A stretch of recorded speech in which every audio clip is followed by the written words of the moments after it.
새하얀 드레스의 물결이 대리석 바닥 위에서 파도처럼 일렁겼다. 수천 개의 스와로브스키 크리스털이 조명을 받아 부서지는 빛의 파편을 흩뿌렸지만 이서연의 잿빛 눈동자에는 그 어떤 반짝임도 담기지 않았다. 그녀는 거울 속에 비친 자신의 모습을 무감각하게 응시했다. 값비싼 실크와 레이스로 만들어진 웨딩드레스는 그녀의 몸을 아름답게 감쌌지만 서연에게는 정교하게 만들어진 족쇄나 다름없었다. 어머, 우리 서연이 정말 예쁘구나. 오늘 밤의 주인공은 바로 너야. 계모인 박 여사가 과장된 감탄사를 내뱉으며 다가왔다. 그녀의 목소리는 꿀처럼 달콤했지만 그 안에 숨겨진 독은 서연의 심장을 찔렀다. 박 여사의 눈은 서연의 머리부터 발끝까지 훑으며 마치 가축의 등급을 매기는 듯한 만족감을 드러냈다. 서연이 입은 이 드레스, 이 결혼식장, 그리고 앞으로 이어질 그녀의 불행은 모두 기울어가는 가문을 살리기 위한 재물이었다. 유라야, 네 동생 좀 보렴. 송 회장님, 댁 도련님이 보면 한눈에 반하겠어. 박 여사의 말이 끝나기 무섭게 이복 언니인 김유라가 비웃음이 섞인 미소를 지으며 다가왔다. 그녀는 서연의 어깨를 친근하게 감싸는 척하며 귓가에 속삭였다. 서연아, 표정 관리 좀 해. 네가 지금 어떤 표정을 짓고 있는지 알아. 마치 도살장에 끌려가는 소 같잖아. 네 덕분에 우리 회사가 살아나고 네 동생 수술비도 해결되는데 이 정도는 감수해야지. 안 그래, 동생? 그 한마디가 서연의 무너져 내리던 결심을 다시금 붙잡았다. 5년 전 부모님의 재혼으로 한 가족이 된 이들은 서연에게 단 한 번도 따뜻한 적이 없었다. 아버지가 돌아가신 후 박 여사와 김유라의 냉대는 노골적인 학대로 변했다. 그리고 지금 그들은 서연의 마지막 희망인 친동생 서준의 목숨을 담보로 이 끔찍한 거래를 성사시켰다. 심장병을 앓고 있는 서준에게는 당장 수술이 필요했다. 수술비는 천문학적인 액수였고 서연이 감당할 수 있는 수준이 아니었다. 박 여사는 해결책을 제시했다. 부도 직전인 자신들의 회사를 살리기 위해 송 회장의 망나니 아들과 정략 결혼을 하라는 것. 결혼만 성사되면 처갓집이 될 회사에 대한 지원은 물론 서준의 수술비까지 해결해 주겠다는 달콤한 제안이었다. 서연은 선택의 여지가 없었다. 그녀는 이 결혼을 받아들였다. 하지만 모든 것을 순순히 내어줄 생각은 없었다. 그녀는 자신만의 계획을 세웠다. 화장 좀 고치고 올게요. 서연은 차갑게 말하며 자리에서 일어섰다. 그녀의 싸늘한 태도에 유라의 미간이 살짝 찌푸려졌지만 곧 결혼식을 망칠 리는 없다고 판단했는지 어깨를 으쓱하며 물러섰다. 서연은 대기실 구석에 있는 파우더룸으로 향했다. 문을 잠근 그녀는 거울 앞에서 심호흡을 했다. 손이 미세하게 떨려왔지만 눈빛만은 얼음장처럼 차가웠다. 그녀는 드레스 안에 숨겨두었던 작은 파우치를 꺼냈다. 그 안에는 낡은 스마트폰과 작은 USB 그리고 평범한 옷가지가 들어있었다. 이 결혼식은 철저한 기만극이었다. 그녀는 송 회장 아들의 아내가 될 생각이 추호도 없었다. 진짜 계획은 지금부터 시작이었다. 서연은 그녀에게 연락하기 위해 낡은 스마트폰의 전원을 켰다. 그녀는 뒷세계의 브로커로 돈만 주면 어떤 은밀한 거래든 성사시켜주는 인물이었다. 준비는 끝났어. 대저, 오늘 밤 10시 강남 로열 크라운 호텔 스위트룸 77-4호. 약속한 금액은 일이 끝나자마자 내 동생 병원 계좌로 입금될 거야. 명심의 상대는 절대 얼굴을 봐서는 안 돼. 그게 조건이야. 문자를 확인한 서연의 심장이 세차게 뛰기 시작했다. 두려움 때문이 아니었다. 지옥 같은 현실에서 탈출할 수 있다는 희미한 희망 때문이었다. 그녀는 자신의 하룻밤을 팔기로 했다. 정략 결혼 상대가 아닌 얼굴도 모르는 익명의 남자에게. 그 대가로 받는 돈은 서준의 수술비와 그녀가 한국을 떠나 새로운 삶을 시작할 최소한의 자금이었다. 서연은 재빨리 웨딩드레스를 벗어던지고 미리 준비해둔 평범한 청바지와 티셔츠로 갈아입었다. 수천만 원을 호가하는 드레스가 바닥에 구겨졌지만 미련은 없었다. 그녀는 마지막으로 거울 속 자신을 보았다. 화려한 신부 화장을 지우지 못해 얼굴만 동동 떠 보였지만 더 이상 순종적인 인형의 모습은 아니었다. 대기실 뒷문은 직원용 통로와 연결되어 있었다. 서연은 고양이처럼 소리 없이 복도를 빠져나와 비상계단을 통해 건물 밖으로 나갔다. 화려한 결혼식장의 불빛을 등진 채 그녀는 어둠 속으로 몸을 숨겼다. 미리 불러둔 택시가 약속된 장소에서 그녀를 기다리고 있었다. 로열 크라운 호텔로 가주세요. 차가운 도시의 밤 공기가 그녀의 뺨을 스쳤다. 창밖으로 빠르게 스쳐 지나가는 서울의 야경이 비현실적으로 느껴졌다. 몇 시간 전까지만 해도 그녀는 세상에서 가장 화려한 신부였지만 지금은 모든 것을 버리고 도망치는 도망자 신세였다. 눈물이 핑 돌았지만 서연은 입술을 깨물며 참아냈다. 울기에는 아직 일렀다. 로열 크라운 호텔의 스위트룸 8754호는 숨막힐 듯한 침묵과 어둠에 잠겨 있었다.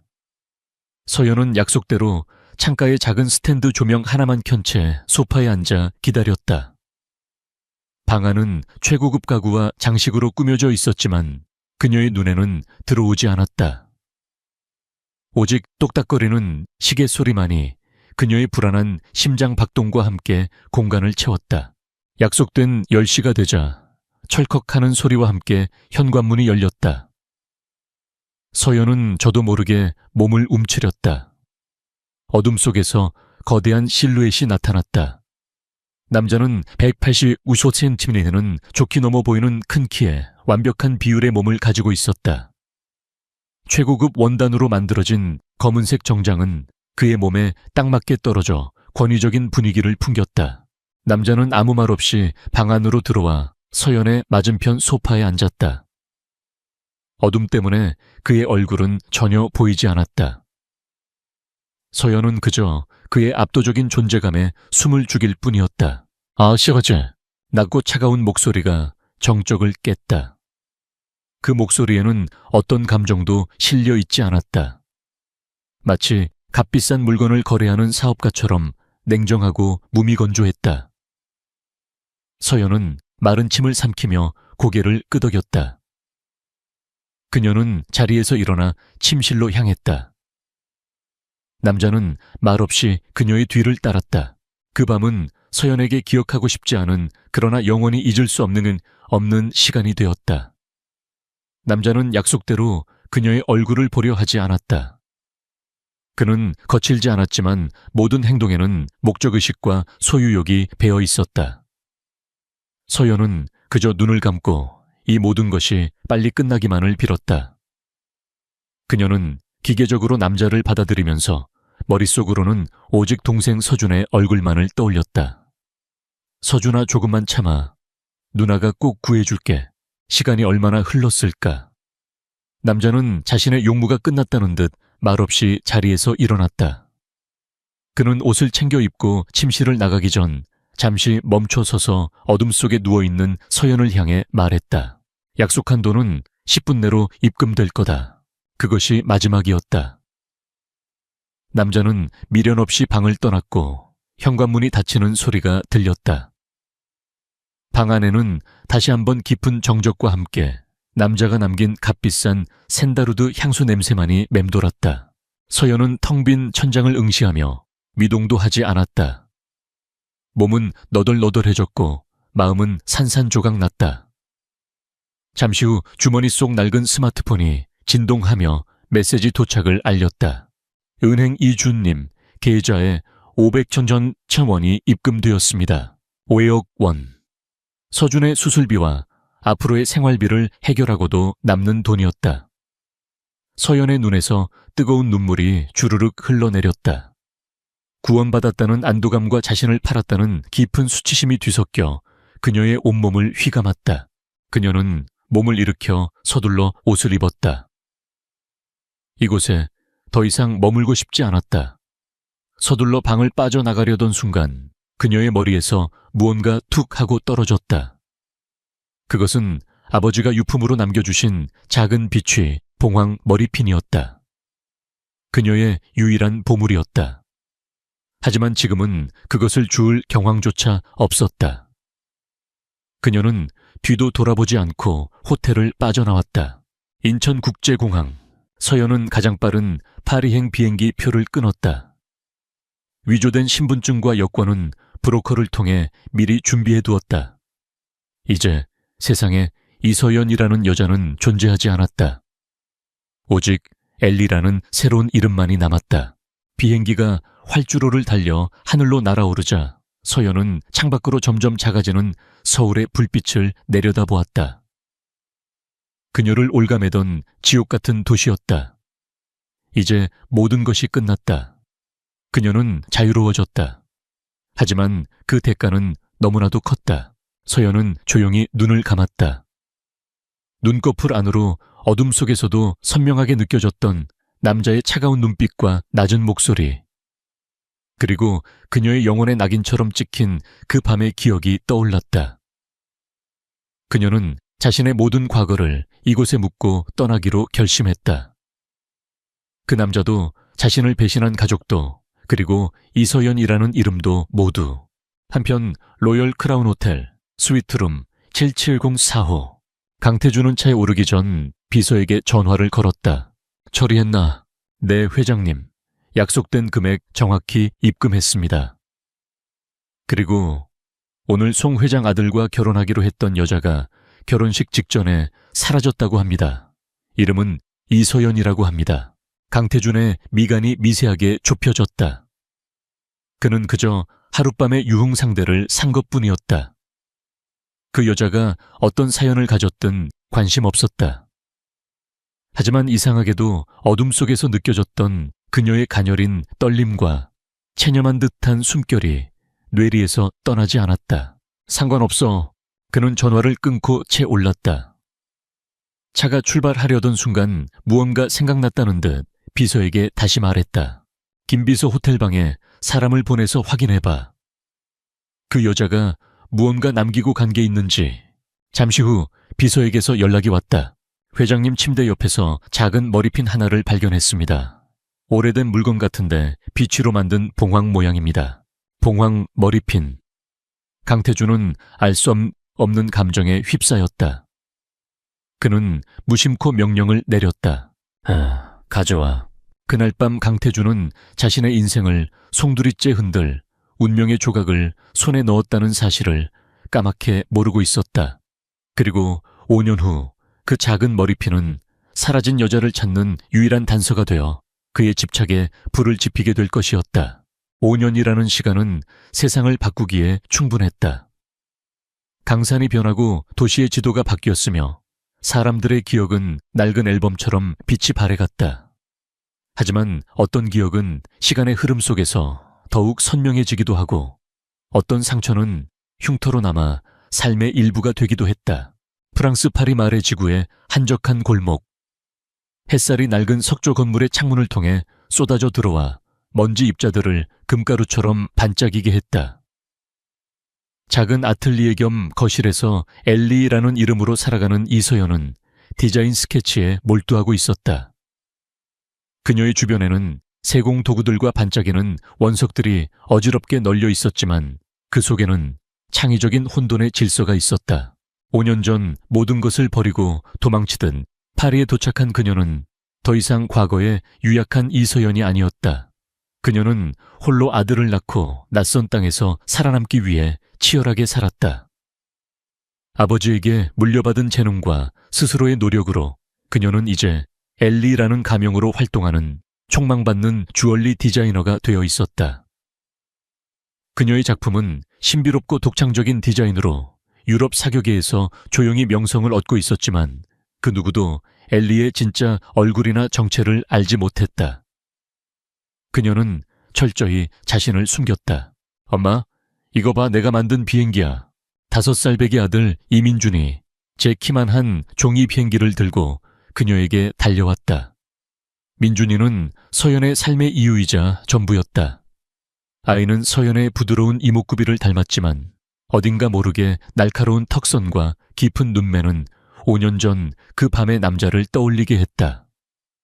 서연은 애써 그 생각을 지우며 아들을 품에 안았다.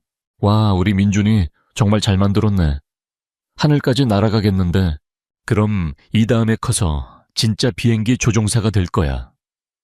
그래서 엄마 태우고 전 세계를 여행할 거야. 아이의 천진난만한 웃음에 서연의 입에도 따뜻한 미소가 번졌다.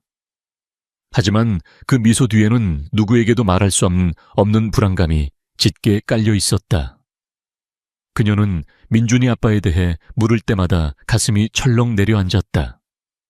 아빠는 아주 먼 곳에 있는 별이 되었단다 라는 거짓말을 언제까지 할 수 있을지 알 수 없었다. 그때 작업용 태블릿이 울리며 영상통화가 걸려왔다. 그녀의 에이전트인 소피였다. 엘리, 내 말 듣고 놀라지 마. 드디어 해냈어. 화면 너머의 소피는 흥분을 감추지 못했다. 무슨 일이야, 소피. 세계 최고의 기업 중 하나인 JK그룹에서 주최하는 국제 주얼리 디자인. 공모전 너의 참가 신청서가 통과됐어. 최종 결선은 한 달 뒤 서울에서 열릴 거야. 이건 네 커리어에 엄청난 기회가 될 거라고. 서울. 그 단어를 듣는 순간 서연의 얼굴에서 미소가 사라지고 온몸이 차갑게 굳었다. 그녀가 필사적으로 도망쳐온 도시, 그녀의 악몽이 시작된 곳. 소피, 그건 곤란해. 다른 기회를 알아보는 게 좋겠어. 뭐 엘리 제정신이야. 이게 어떤 기회인데. 대상 상금도 어마어마하지만 중요한 건 JK그룹의 후원을 받게 된다는 거야. 너의 브랜드를 전 세계에 알릴 절호의 기회라고. 왜 안 된다는 건데. 서연은 차마 이유를 설명할 수 없었다. 5년 동안 그녀는 한국과 관련된 모든 뉴스를 외면하며 살아왔다. 하지만 JK그룹이라는 이름은 그녀도 들어본 적이 있었다. 한국 경제를 좌지우지하는 거대 기업. 그리고 그곳의 총수는 서연은 떨리는 손으로 검색창에 JK그룹 회장을 입력했다. 화면에 떠오른 한 남자의 사진. 얼음처럼 차가운 눈빛 조각처럼 날카로운 콧날과 턱선 세상을 다 가진 듯한 오만한 표정. 강태준. 5년이라는 시간이 흘렀지만 그의 얼굴은 더욱 깊고 서늘한 카리스마를 내뿜고 있었다. 심장이 바닥으로 곤두박질 치는 것 같았다. 서연은 그저 뒷세계 브로커를 통해 만난 익명의 부자라고만 생각했다. 그가 대한민국을 움직이는 JK그룹의 총수일 줄은 꿈에도 몰랐다. 그리고 민준이의 얼굴에 겹쳐 보이는 그의 모습. 모든 퍼즐 조각이 섬뜩하게 맞춰지는 순간이었다. 안 돼. 절대로 돌아갈 수 없어. 하지만 소피는 완강했다. 이미 계약서에 서명을 했고 불참 시 막대한 위약금을 물어야 한다는 것. 무엇보다 이 기회를 놓치면 디자이너 엘리의 미래는 불투명해질 것이라고 압박했다. 서연은 진퇴양난에 빠졌다. 그녀의 성공은 아들 민준에게 더 나은 삶을 보장해줄 유일한 길이었다. 결국 그녀는 눈을 질끈 감았다. 알겠어, 갈게. 결정을 내리는 순간 지옥의 문을 제 발로 열고 들어가는 기분이었다. 같은 시각 대한민국 서울 JK그룹 본사. 도시의 스카이라인이 발 아래 펼쳐진 최고층 회장실은 숨막히는 정적에 휩싸여 있었다. 방의 주인인 강태준은 거대한 통유리창 앞에 서서 싸늘한 눈으로 도시를 내려다보고 있었다. 5년 전보다 그는 더욱 냉혹하고 강력해져 있었다. 그의 손짓 하나에 기업의 운명이 바뀌고 그의 말 한마디에 시장이 요동쳤다. 세상 모든 것을 가진 남자였지만 그의 눈은 언제나 공허했다. 듬드덕덕. 조심스러운 노크 소리와 함께 김 비서가 안으로 들어왔다. 회장님 요청하신 보고서입니다. 태준은 돌아보지 않은 채 말했다. 그것 말고 그 일은 어떻게 되어가나. 김 비서는 잠시 머뭇거렸다. 그 일은 지난 5년간 회장실의 절대적인 금기어이자 가장 중요한 현안이었다. 5년 전 하룻밤을 보낸 뒤 흔적도 없이 사라진 여자 이서연을 찾는 일. 아직 특별한 진전이 없습니다. 5년 전 출국 기록을 마지막으로 국내외 어디에서도 흔적을 찾을 수 없었습니다. 가족들은 파산 후 뿔뿔이 흩어졌고 심장 수술을 받았던 남동생 이서준. 역시 해외로 이주한 뒤 행방이 묘연합니다. 마치 처음부터 존재하지 않았던 사람 같습니다. 태준의 미간에 깊은 주름이 패였다. 그의 손에는 어느새 익숙한 물건이 들려 있었다. 낡은 비취, 봉황 머리핀. 5년간 그가 단 하루도 손에서 놓지 않았던 유일한 단서였다. 그는 아직도 그 밤을 기억했다. 돈으로 산 하룻밤, 그 이상도 이하도 아니었다. 하지만 어둠 속에서 느껴졌던 그녀의 가녀린 떨림 모든 것을 체념한 듯한 슬픈 숨결, 그리고 자신도 모르게 그녀의 눈물 한 방울을 닦아주었던 순간, 그 모든 것이 그의 마음에 지워지지 않는 얼룩으로 남았다. 그녀는 그에게서 돈을 받고 사라진 수많은 여자 중 한 명이 아니었다. 강태준의 인생에서 유일하게 그의 통제를 벗어난 존재였다. 그래서 그는 미친 듯이 그녀를 찾아 헤맸다. 분노 때문인지 아니면 정체를 알 수 없는 집착 때문인지 그 자신도 알 수 없었다. 계속 찾아. 지구 끝까지 뒤져서라도 찾아내. 싸늘한 명령에 김 비서는 허리를 숙였다. 네, 회장님. 그리고 이번에 주최하시는 국제 주얼리 디자인 공모전 최종 후보자 명단입니다. 태준은 마지못해 서류를 받아들었다. 그에게 이 공모전은 잠시나마 집착에서 벗어날 수 있는 유일한 탈출구였다. 그는 진짜 예술을 알아볼 수 있는 신미안을 가졌고 숨겨진 천재를 발굴하는 데서 묘한 쾌감을 느꼈다. 그의 눈이 후보자 명단을 훑다가 한 이름 앞에서 멈췄다. 엘리, 아내. 최근 유럽에서 혜성처럼 등장한 신의 디자이너라고 합니다. 철저히 베일에 쌓여 있어 업계에서도 소문만 무성합니다. 이번 공모전 최고의 다크호스로 꼽히고 있습니다. 사진은 그게 신원을 공개하지 않는 조건으로 참가해서 프로필 사진이 없습니다. 태준은 흥미롭다는 듯 입꼬리를 살짝 올렸다. 신비주의 마케팅인가? 아니면 진짜 실력에 대한 자신감인가? 어느 쪽이든 오랜만에 그의 지루한 일상에 작은 호기심을 불러일으키는 존재였다. 결선 때 직접 확인해보지. 그는 서류를 내려놓고 다시 창밖으로 시선을 돌렸다. 그의 머릿속은 다시 온통 사라진 여자 이서연에 대한 생각으로 가득 찼다. 그는 자신이 그토록 찾아 헤매던 여자가 엘리라는 이름으로 한 달 뒤 제 발로 자신 앞에 나타나리라고는 상상조차 하지 못하고 있었다. 운명의 톱니바퀴는 그렇게 소리 없이 그러나 거대하게 맞물려 돌아가기 시작하고 있었다. 파리의 아틀리에 서연은 서울행 비행기 표를 예매하며 창밖에 밤하늘을 보았다. 민준이는 이미 그녀의 무릎을 베고 잠들어 있었다. 아이의 고른 숨소리를 들으며 서연은 5년 만에 귀환이 가져올 폭풍을 예감했다. 괜찮아. 나는 이제 5년 전의 이서연이 아니야. 나는 엄마니까. 내 아들을 위해서라면 어떤 지옥이라도 견뎌낼 수 있어. 그녀는 잠든 아들의 머리를 쓰다듬으며 스스로를 다독였다. 하지만 그녀의 눈동자는 다가올 운명을 예감한 듯 세차게 흔들리고 있었다. 5년간 쌓아 올린 평화로운 일상은 이제 곧 끝을 고할 터였다. 한 달 후 인천국제공항.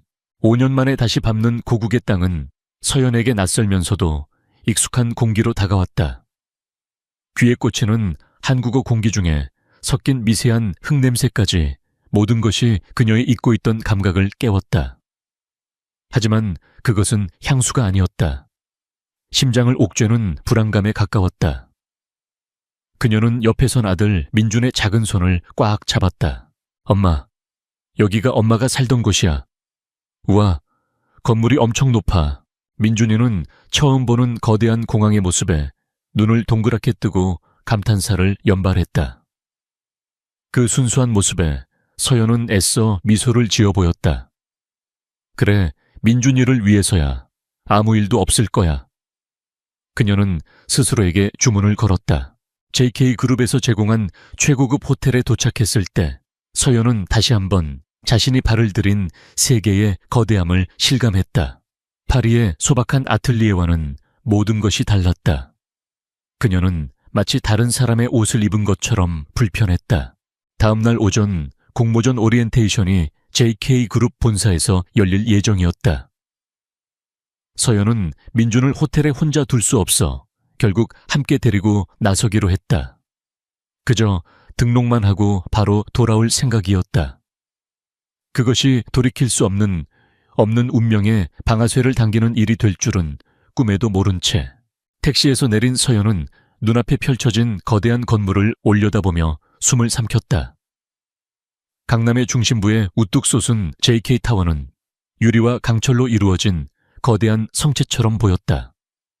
강태준의 왕국. 그를 상징하는 저 건물에 제 발로 걸어 들어가야 한다는 사실이 그녀를 짓눌렀다. 엄마 빨리 들어가 봐. 꼭대기가 구름에 닿겠어. 민준이가 그녀의 손을 잡아 끌었다. 서연은 깊게 심호흡을 한 뒤 아들의 손을 잡고 건물 안으로 들어섰다. 높은 천장과 광활한 로비는 차가운 위압감을 풍겼다. 대리석 바닥은 거울처럼 반짝였고 날카로운 정장을 입은 직원들이 분주하게 오갔다. 서연은 파리에서 공수해온 세련되지만 눈에 띄지 않는 복장을 하고 최대한 몸을 낮췄다. 이 거대한 공간 속에서 그녀와 민주는 마치 작은 섬처럼 이질적이었다. 오리엔테이션이 열리는 40층으로 가기 위해 엘리베이터 앞에 섰다. 띵 하는 소리와 함께 문이 열리고 서연은 민준을 데리고 안으로 들어섰다. 문이 닫히려는 찰나 강한 힘이 문을 막아섰다. 잠깐만요. 그리고 시간이 멈췄다. 익숙한 샌다루드 향이 좁은 공간을 가득 메웠다. 서연은 고개를 들지 않아도 그가 누구인지 알 수 있었다. 심장이 얼어붙는 것 같았다. 강태준이 그의 비서와 수행원들을 거느리고 엘리베이터에 올라탔다. 좁은 공간은 순식간에 그의 압도적인 존재감으로 가득 찼다. 서연은 반사적으로 민준이를 자신의 품으로 끌어당기고 구석으로 몸을 붙였다.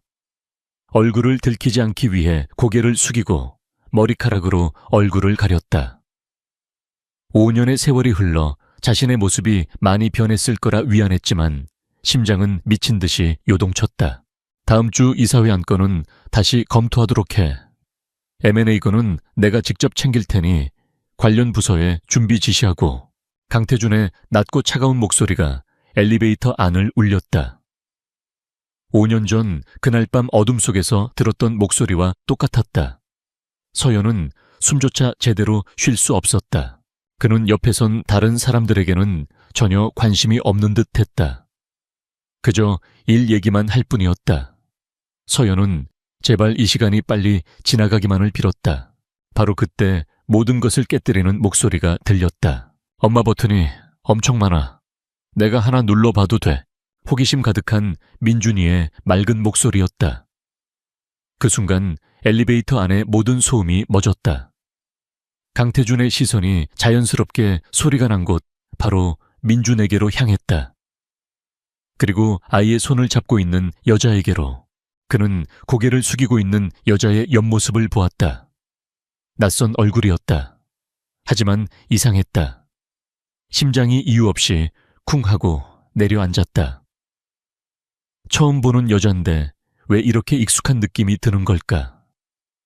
그녀에게서 느껴지는 분위기 가녀린 어깨선, 머리카락 사이로 언뜻 보이는 하얀 목덜미.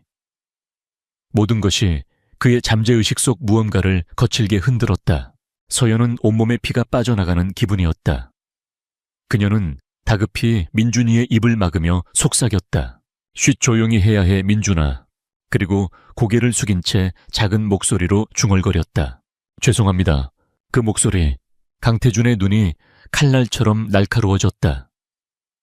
그는 업무 보고를 하던 김 비서의 말을 자르고 여자를 뚫어지게 쳐다봤다. 그는 여자의 얼굴을 제대로 보고 싶었다. 고개 좀 들어보시죠. 그의 명령에 서연의 어깨가 파르르 떨렸다.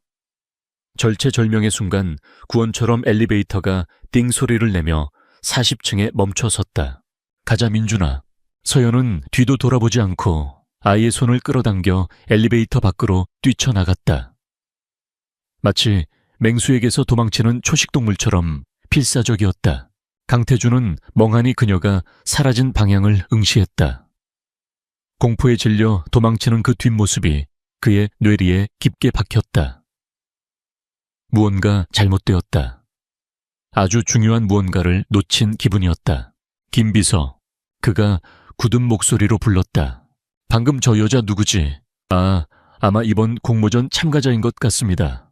확인해 보겠습니다. 알아봐. 이름, 국적, 경력, 모든 걸 알아내. 그의 목소리에는 자신도 모르는 초조함이 묻어 있었다. 그는 엘리베이터 문이 닫히고 다시 올라가는 동안 내내 방금 전의 여자를 생각했다. 그녀의 떨리던 목소리, 그리고 어렴풋이 스쳐 지나간 그녀에게서 나던 희미한 비누 향기. 왜 그 모든 것이 5년 전 그 밤을 떠올리게 하는 걸까? 한편 오리엔테이션 홀에 도착한 서연은 벽에 기댄 채 가쁜 숨을 몰아쉬었다. 다리가 후들거려 제대로 서 있기조차 힘들었다. 심장이 갈비뼈를 부술듯이 뛰었다. 엄마, 왜 그래? 어디 아파? 민준이가 걱정스러운 얼굴로 그녀를 올려다보았다. 서연은 그제야 정신을 차리고 아이를 보며 억지 미소를 지었다. 아니야, 괜찮아. 그냥 조금 피곤해서 그래. 그녀는 아이를 안심시키며 주위를 둘러보았다. 아직 이른 시간이라 홀은 텅 비어 있었다. 그 짧은 순간의 만남이 그녀의 5년간의 평화를 송두리째 흔들어 놓았다. 그는 그녀를 알아보지 못했다. 하지만 그의 눈빛은 분명 무언가를 의심하고 있었다. 서연은 깨달았다. 이번 귀국은 단순한 커리어를 위한 도전이 아니었다. 그것은 불길 속으로 뛰어드는 것과 같았다. 그녀는 이제 아슬아슬한 외줄 위를 걷고 있었다. 한 번의 실수로 모든 것이 무너져 내릴 수 있는 위험한 줄타기. 그녀는 민준이의 얼굴을 내려다보았다. 강태준을 꼭 닮은 그 아이의 얼굴을. 그녀의 비밀이자 그녀의 가장 소중한 보물. 그녀는 무슨 일이 있어도 아들을 지켜내야 했다. 설령 그 상대가 대한민국에서 가장 강력한 남자 강태준이라고 할지라도 폭풍은 이제 막 시작되고 있었다. 강태준은 자신의 집무실 책상에 놓인 서류를 뚫어져라 쳐다보고 있었다. 김비서가 가져온 엘리라는 디자이너에 대한 신상 정보였다. 이름 엘리, 리 엘리 리. 국적 프랑스 한국계, 나이 28세. 직업 주얼리 디자이너. 서류상의 기록은 완벽했다. 프랑스에서 태어나고 자랐으며 명문 디자인 스쿨을 졸업한 재원. 하지만 태준은 이것이 전부가 아니라고 직감했다. 기록이 너무나도 깨끗했다. 마치 누군가 의도적으로 만들어낸 것처럼. 그의 뇌리에서는 엘리베이터에서 마주쳤을 때 공포에 질려 도망치던 그녀의 모습과 그를 향한 의심을 품게 했던 그녀의 목소리가 떠나지 않았다. 그리고 그녀가 품에 안고 있던 아이, 이걸로는 부족해. 태준은 서류를 옆으로 밀어내며 개인 비선팀장에게 전화를 걸었다. JK그룹의 공식적인 라인이 아닌 오직 그만을 위해 움직이는 그림자 부대였다. 엘리 리라는 여자에 대해 다시 조사해. 출생 기록, 병원, 기록, 학창시절, 친구 관계까지 사소한 것 하나도 놓치지 말고 전부. 프랑스에 직접 사람을 보내 수화기 너머에서 간결한 대답이 돌아왔다. 태준은 전화를 끊고 다시 그녀의 프로필 사진을 보았다. 사진 속 그녀는 시크하고 도회적인 분위기를 풍겼지만 그의 예리한 눈은 그 너머에 숨겨진 깊은 슬픔과 경계심을 읽어냈다. 이 여자 무언가 거대한 비밀을 품고 있다. 그 비밀이 무엇인지 밝혀내고야 말겠다는 정보격이 그의 안에서 불타올랐다.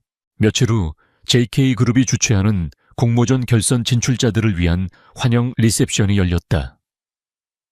서울 시내가 한눈에 내려다 보이는 JK 아트 갤러리에서 열린 파티는 화려함의 극치였다.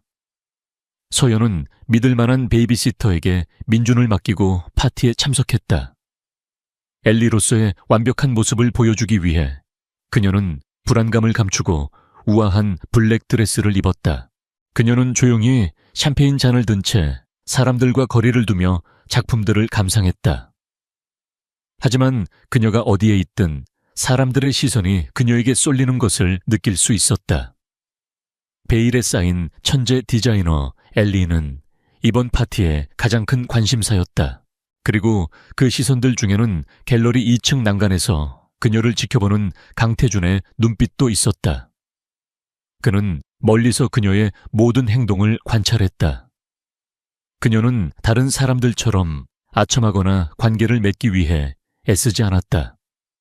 그저 조용히 자신의 자리를 지켰지만 그녀에게서는 숨길 수 없는 기쁨과 자신감이 흘러나왔다. 태주는 자신도 모르게 그녀에게 점점 더 끌리는 것을 느꼈다. 저 여자를 더 알고 싶다. 저 가면 뒤에 진짜 얼굴을 보고 싶다. 바로 그때 태준의 시야에 다른 인물이 들어왔다. 화려한 드레스를 입고 필사적으로 상류층 인사들과 인맥을 쌓으려는 여자. 김유라였다. 아버지의 회사를 물려받았지만 경영 능력 부족으로 회사는 다시 위기에 처해 있었다. 그녀는 JK그룹과의 파트너십에 사활을 걸고 있었고 어떻게든 강태준에게 접근하기 위해 이 파티에 참석한 것이었다.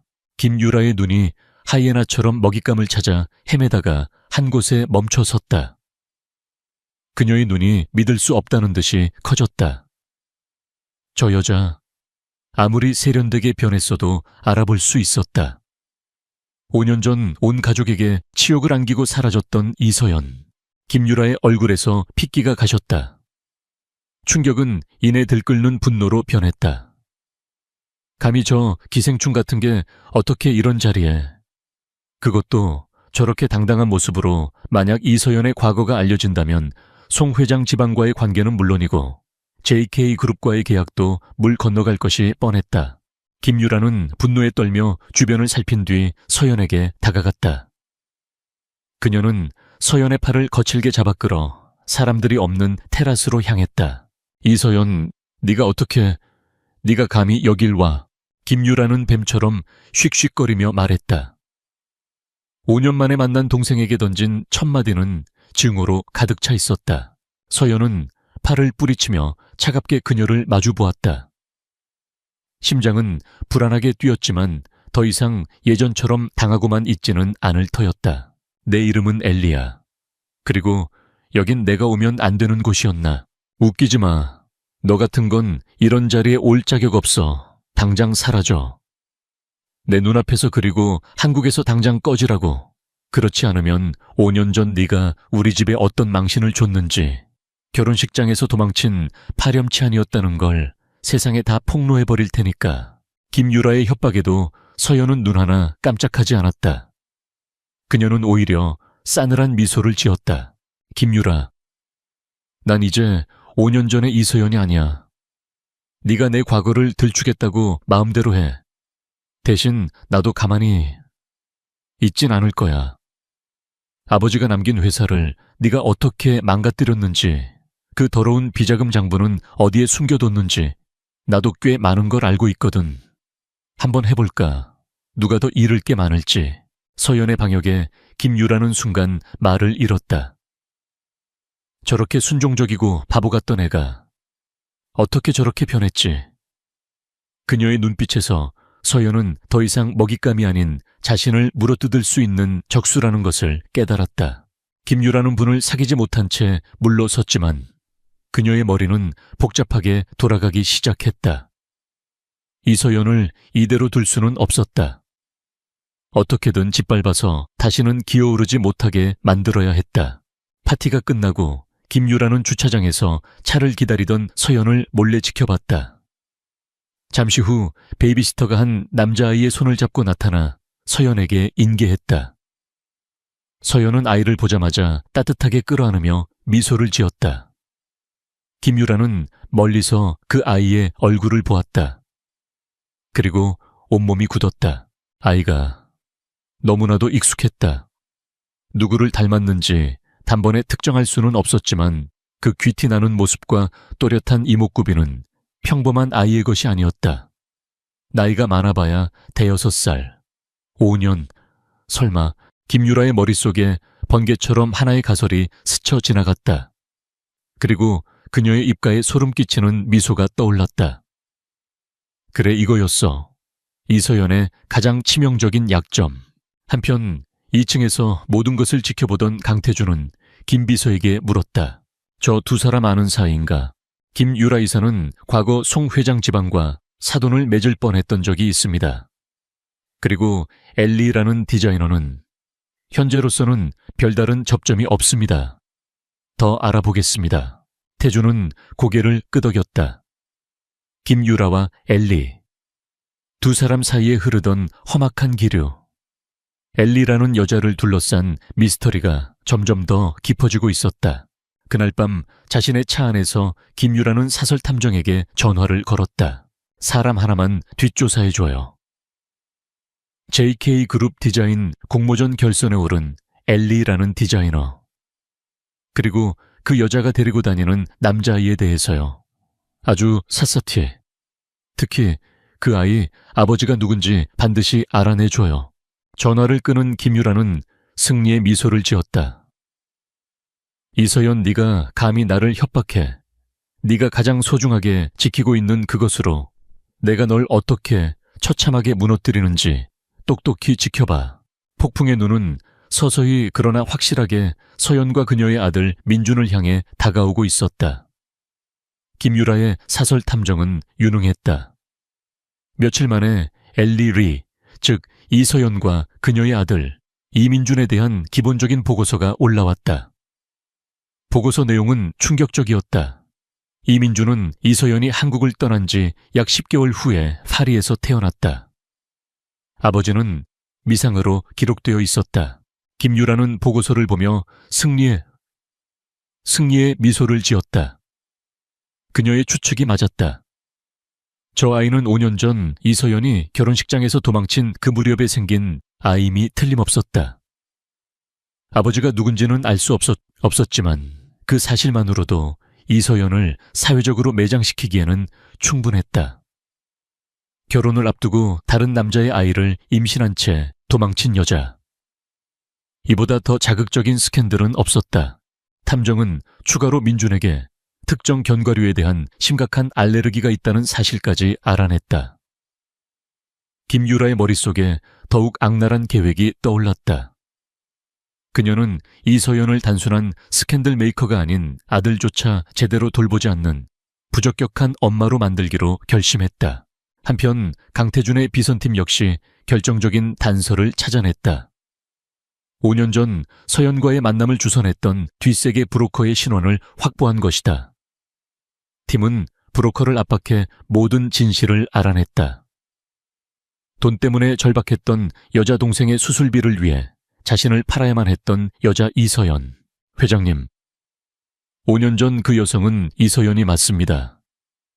송 회장 집안과의 정략 결혼을 피해 도망쳤고 그 직후 파리로 출국했습니다. 그리고 파리에서 아들을 출산했습니다. 올해 5살입니다. 보고를 받는 강태준의 표정은 얼음처럼 굳어 있었다. 5살. 시간상으로 정확히 일치했다. 그의 팀은 이미 파리의 병원에서 민준의 출생 기록과 함께 호텔에서 몰래 확보한 민준의 칫솔로 DNA 검사를 의뢰한 상태였다. 결과는 곧 나올 터였다. 강태준은 주먹을 불끈 쥐었다. 만약 그 아이가 정말 자신의 아이라면 그는 감히 다음을 상상할 수 없었다. 자신을 속이고 5년 동안 아들의 존재를 숨긴 여자를 결코 용서할 수 없었다. 운명의 날은 공모전 주최 측에서 마련한 패밀리데이 행사에서 밝았다. JK그룹 소유의 테마파크에서 열린 이 행사에 서연은 민준의 손을 잡고 참석했다. 한국에 온 이후로 제대로 놀아주지 못한 것이 마음에 걸렸기 때문이다. 김유라는 바로 이날을 노렸다. 그녀는 미리 사람을 시켜 테마파크 내 아이스크림 가게의 직원을 매수했다. 민준이 좋아하는 초콜릿 아이스크림의 토핑에 그의 알레르기를 유발하는 견과류 가루를 아주 미세하게 섞어두도록 지시했다. 서연은 잠시나마 모든 걱정을 잊고 아들과의 시간을 즐기려 애썼다. 민준이는 신나서 여기저기 뛰어다녔고 아이스크림을 사달라고 졸랐다. 서연은 늘 그랬듯 직원에게 성분을 꼼꼼히 물었다. 매수된 직원은 천연덕스럽게 견과류는 전혀 들어가지 않는다고 거짓말을 했다. 엄마 최고야. 민준이는 아이스크림을 받아들고 행복하게 웃었다. 그 모습을 보며 서연도 잠시 마음을 놓았다. 그러나 비극은 순식간에 찾아왔다. 아이스크림을 반쯤 먹었을 때 민준이가 갑자기 목을 움켜쥐며 거친 숨을 몰아쉬기 시작했다. 민준아, 왜 그래? 정신 차려. 아이의 얼굴이 파랗게 질리고 온몸에 붉은 반점이 돋아났다. 아나필락시스 쇼크. 서연의 눈앞이 하얘졌다. 도와주세요. 누가 구급차 좀 불러주세요. 서연의 절규에 주변이 순식간에 아수라장이 되었다. 멀리서 이 광경을 지켜보던 김유라의 입가에 잔인한 미소가 걸렸다. 같은 시각 강태준은 집무실에서 긴급 보고를 받았다. 회장님 테마파크에서 엘리 리 씨의 아들이 알레르기 쇼크로 쓰러져 현재 JK 메디컬 센터로 이송 중이라고 합니다. 그 보고를 받는 순간 그의 휴대폰이 울렸다. DNA 검사 결과를 알리는 문자였다. 친자 관계 확률 99.99%. 세상이 무너지는 듯한 충격이 태준을 덮쳤다. 그는 자리에서 벌떡 일어나 병원으로 향했다. 분노, 배신감, 그리고 정체를 알 수 없는 감정들이 그의 안에서 폭풍처럼 휘몰아쳤다. JK 메디컬 센터 응급실 앞. 서연은 넋이 나간 사람처럼 수술실 문만 바라보며 울고 있었다. 그때 복도 저편에서 살기가 느껴질 정도의 차가운 기운과 함께 강태준이 나타났다. 그의 등장에 복도의 모든 사람들이 길을 비켜섰다. 그는 서연을 지나쳐 응급실 유리창 너머를 보았다. 산소 마스크를 쓴 채 창백하게 누워있는 작은 아이. 자신의 어린 시절 사진과 섬뜩할 정도로 닮아있는 아이. 그의 아들. 태준은 천천히 돌아서서 서연 앞에 섰다. 그의 목소리는 용암처럼 뜨거운 분노를 품고 얼음처럼 차갑게 흘러나왔다. 5년 전 넌 내게서 돈만 가져간 게 아니었군. 서여연은 그 말을 듣고 고개를 들었다. 그의 눈에 담긴 모든 것을 파괴할 듯한 분노를 마주한 순간 그녀는 모든 것이 끝났음을 직감했다. 내 아들인가? 그의 질문은 질문이 아니었다. 확신에 찬 단죄의 선고였다. 서연의 눈에서 끝없이 눈물이 흘러내렸다. 그녀는 차마 입을 열지 못하고 고개를 끄덕였다. 그것으로 충분했다. 강태준의 얼굴이 일그러졌다. 그는 서연의 어깨를 거칠게 붙잡았다. 어떻게 감히 내게서 내 아들을 훔쳐가 5년 동안 나를 완벽하게 속이고 내 아들의 존재를 숨겨 말하려고 했어요. 하지만 당신이 누군지 알게 됐을 때 그럴 수가 없었어요. 서연은 흐느끼며 모든 것을 털어놓았다. 동생의 수술비 때문에 절박했던 상황, 김유라와 계모의 협박, 그리고 그저 이름 모를 부자라고만 생각했던 그가 다 대한민국을 움직이는 강태준이라는 사실을 알게 되었을 때의 공포. 아들을 이 거대하고 무서운 세계로부터 지키고 싶었다고. 그래서 영원히 사라지려 했다고 절규했다. 당신에게서 무언가를 더 훔치려던 게 아니었어요. 난 그저 내 동생을 살리고 내 아이를 지키고 싶었을 뿐이에요. 그녀의 울음 섞인 고백에도 강태준의 분노는 사그라들지 않았다. 하지만 그의 눈빛 깊은 곳에서 미세한 흔들림이 일었다. 배신감에 대한 분노와 함께 절망의 끝에서 발버둥 쳐야만 했던 한 여자의 처절한 사연이 그의 가슴을 후벼 파기 시작했다. 그는 거친 숨을 몰아쉬며 서연을 붙잡았던 손을 놓았다. 그리고 다시 응급실 안의 아이를 보았다. 자신의 핏줄, 자신이 존재하는 줄도 몰랐던 아들. 그의 세상은 송두리째 뒤집혔다. 그의 인생은 이제 돌이킬 수 없는 변곡점을 맞이했다. 서연과 그녀의 아이, 그리고 그들을 둘러싼 모든 것을 어떻게 해야 할지 그는 아무것도 결정할 수 없었다. 다만 한 가지는 확실했다. 이대로 끝낼 수는 없다는 것. 절대. 차가운 침묵 속에서 더 거대한 폭풍이 조용히 그 모습을 드러내고 있었다. 민주는 다행히 빠르게 회복했다. JK 메디컬 센터의 최고 의료진이 24시간 내내 붙어 있었고 병원의 VIP 스위트룸은 호텔보다 더 안락했다. 이 모든 것은 강태준의 지시였다.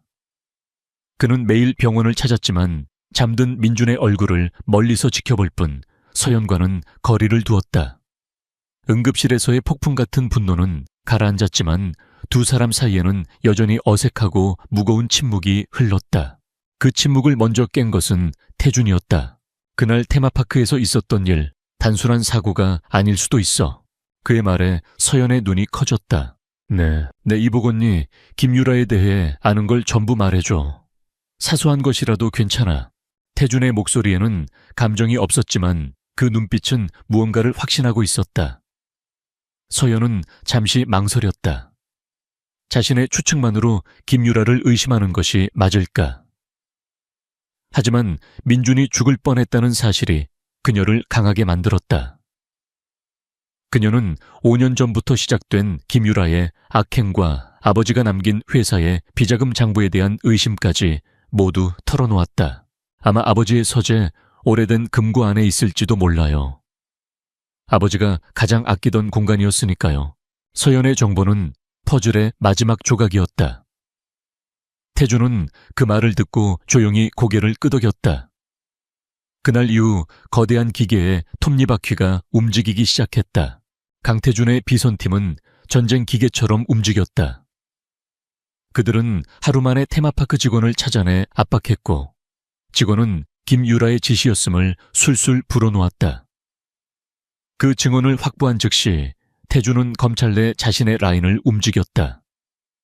김유라의 회사에 대한 전격적인 압수수색 영장이 발부되었다. 검사들이 들이닥쳤을 때 김유라는 자신의 사무실에서 이서연을 어떻게 처리할지에 대한 계획을 세우고 있었다. 그녀는 영문도 모른 채 자신의 사무실과 아버지의 서재가 샅샅이 뒤져지는 것을 지켜봐야 했다. 그리고 서연이 말했던 바로 그 금고 안에서 이중 장부가 발견되었다. 모든 증거를 손에 넣은 태준은 김유라를 자신의 성으로 호출했다. JK 타워 최고층 회장실로. 김유라는 파트너십 논의가 드디어 성사되는 줄 알고 한껏 기대에 부풀어 그곳으로 향했다. 어서 와요, 김 이사. 강태준은 거대한 통유리창을 등지고 앉아 있었다. 그의 얼굴은 역광 때문에 잘 보이지 않아 더욱 위압적이었다. 회장님, 이렇게 불러주셔서 감사합니다. 김유라는 교태 섞인 미소를 지으며 자리에 앉았다. 태준은 서류를 검토하는 척하며 무심하게 입을 열었다. 김 이사네 회사 요즘 많이 어렵다고 들었어. 그래서 우리 JK그룹에서 긍정적으로 투자를 검토해볼까 하는데 김유라의 얼굴에 화색이 돌았다. 정말이십니까? 감사합니다, 회장님. 그런데 투자를 하려면 회사가 깨끗해야지. 태준의 목소리가 순식간에 차가워졌다. 그는 책상 위로 서류철 하나를 미끄러뜨려 보냈다. 김유라가 의아한 표정으로 서류를 펼쳐보았다. 그것은 그녀의 회사 비자금 내역과 탈세 증거들이었다. 그녀의 얼굴이 하얗게 질렸다. 이게 어떻게... 이건 시작에 불과해. 김 이사의 개인적인 비리일 뿐이지. 태준은 자리에서 일어나 그녀에게 다가왔다. 그의 거대한 그림자가 겁에 질린 김유라를 완전히 뒤덮었다. 더 재밌는 이야기가 있는데 한번 들어보겠소. 그는 리모컨 버튼을 하나 눌렀다. 스피커에서 테마파크 직원의 울음 섞인 자백이 흘러나왔다. 김유라 이사님이 시켰어요. 아이스크림에 견과류 가루를 넣으라고. 아이를 아프게 해서 엄마 자격을 박탈해야 한다고. 김유라는 숨 쉬는 것조차 잊었다. 온몸이 사시나무처럼 떨려왔다. 어떻게 아신 겁니까? 강태준은 그녀의 턱을 거칠게 붙잡아 자신을 보게 만들었다. 그의 눈에서는 지옥의 불길 같은 분노가 타오르고 있었다. 내 아들이다. 아내, 네가 죽이려고 했던 그 5살짜리 아이가 내 아들이라고. 그 한마디에 김유라의 세상이 무너져 내렸다.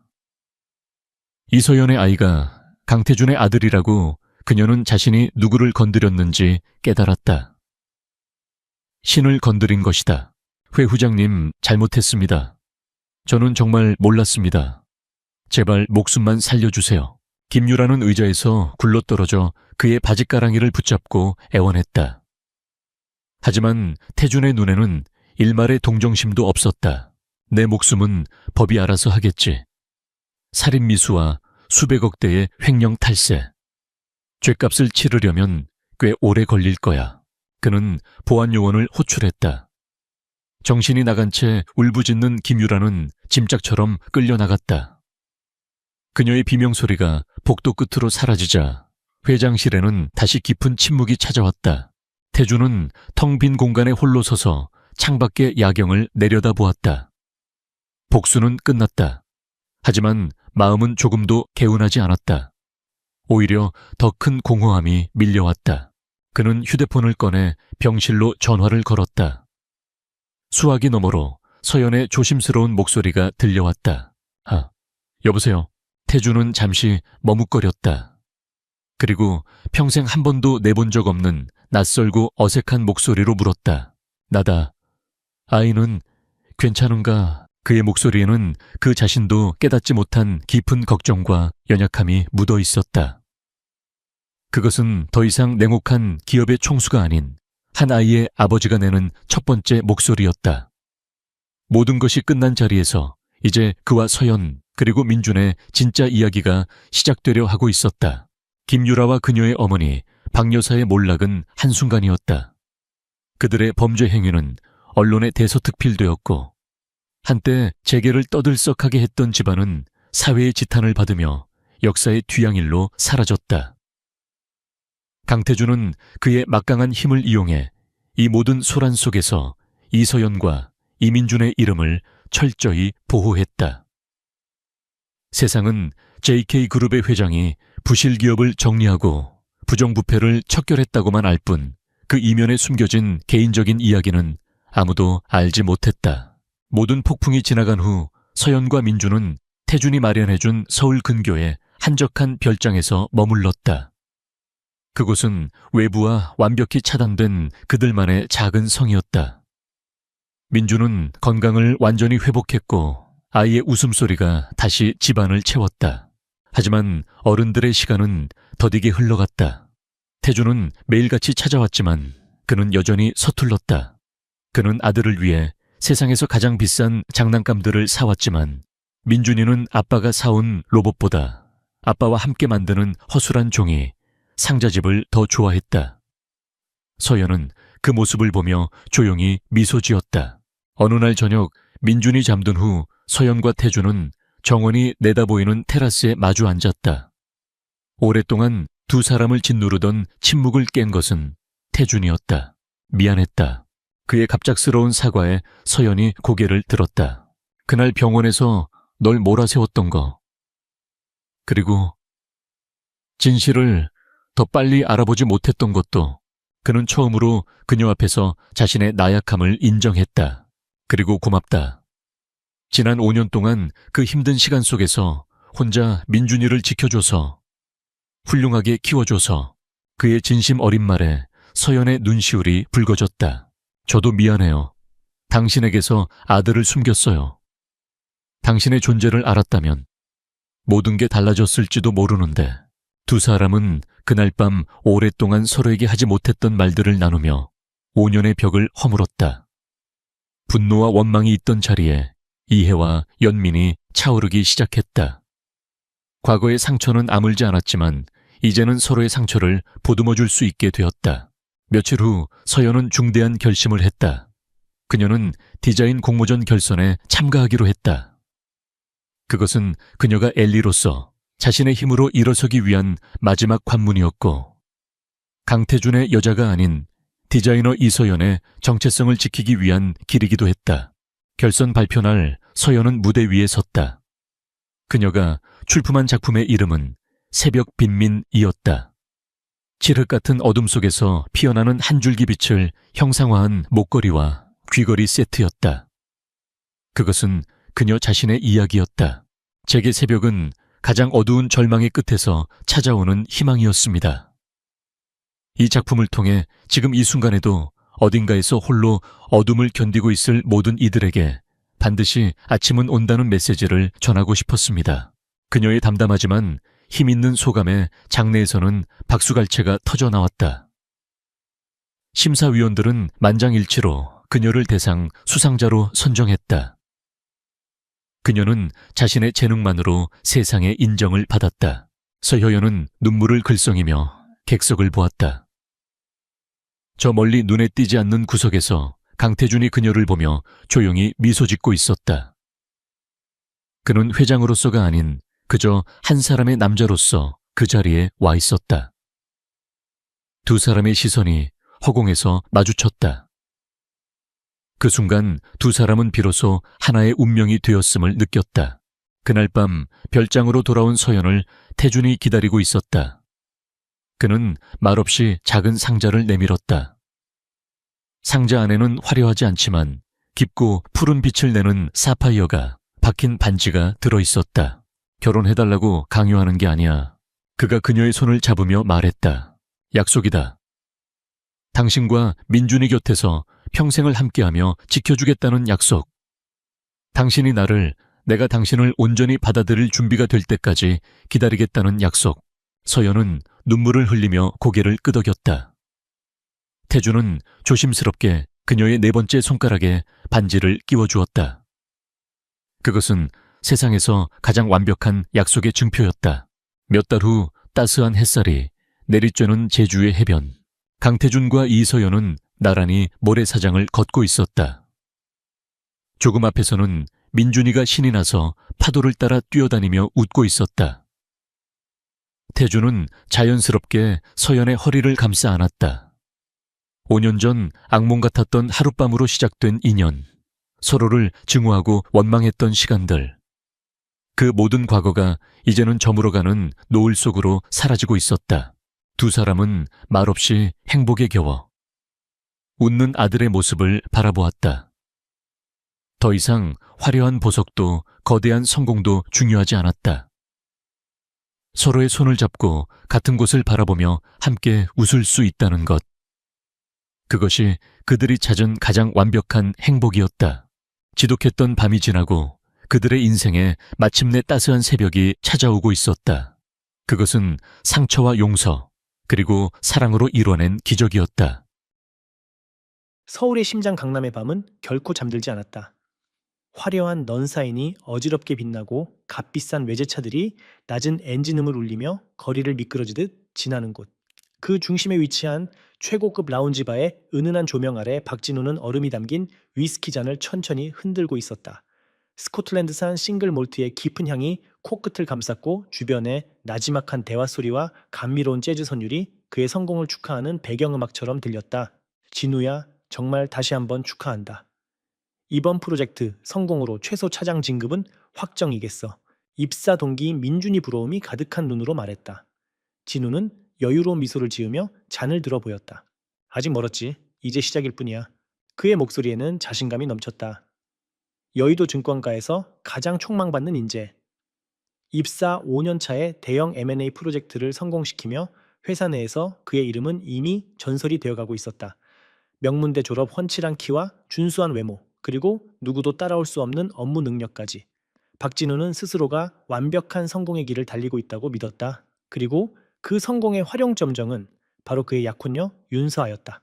그런데 진우, 너 약혼녀 얘기 좀 더 해봐. 사진으로만 봤는데도 엄청난 미인이던데. 다른 동기가 짓궂게 웃으며 물었다. 진우는 기다렸다는 듯이 휴대폰을 꺼내 잠금 화면에 있는 서아의 사진을 보여주었다. 긴 생머리에 꾸미지 않아도 청초한 분위기를 풍기는 여자.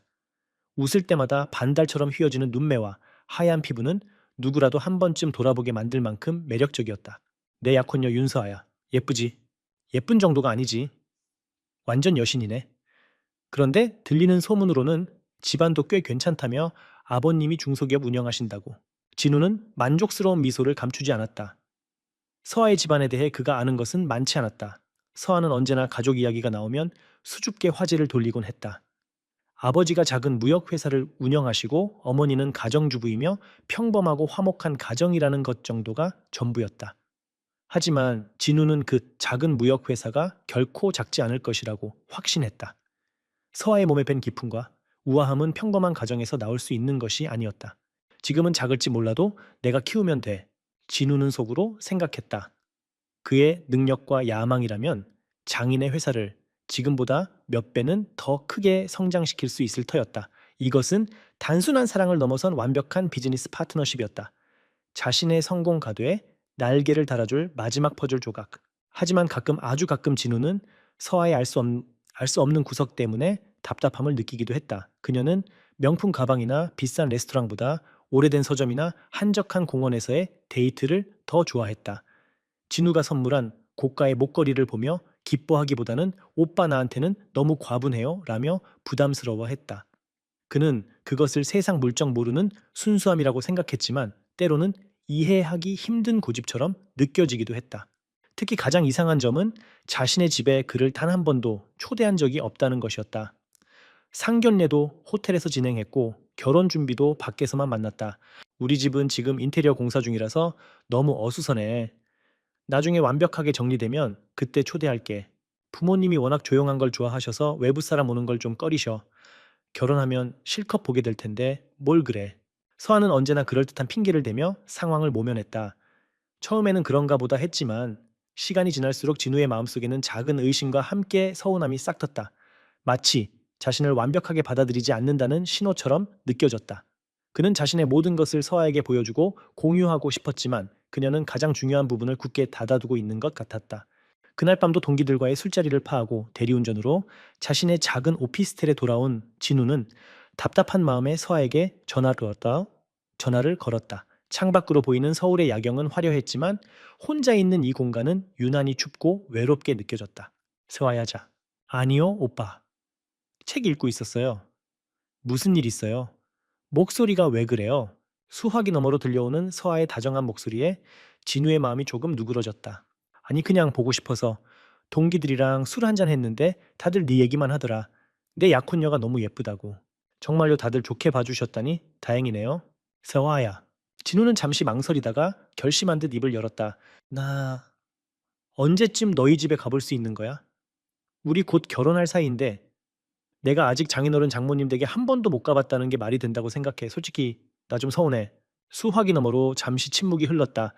진우는 자신의 조급함이 그녀에게 상처가 될까 싶어 조금 후회했지만 더 이상은 참을 수 없었다.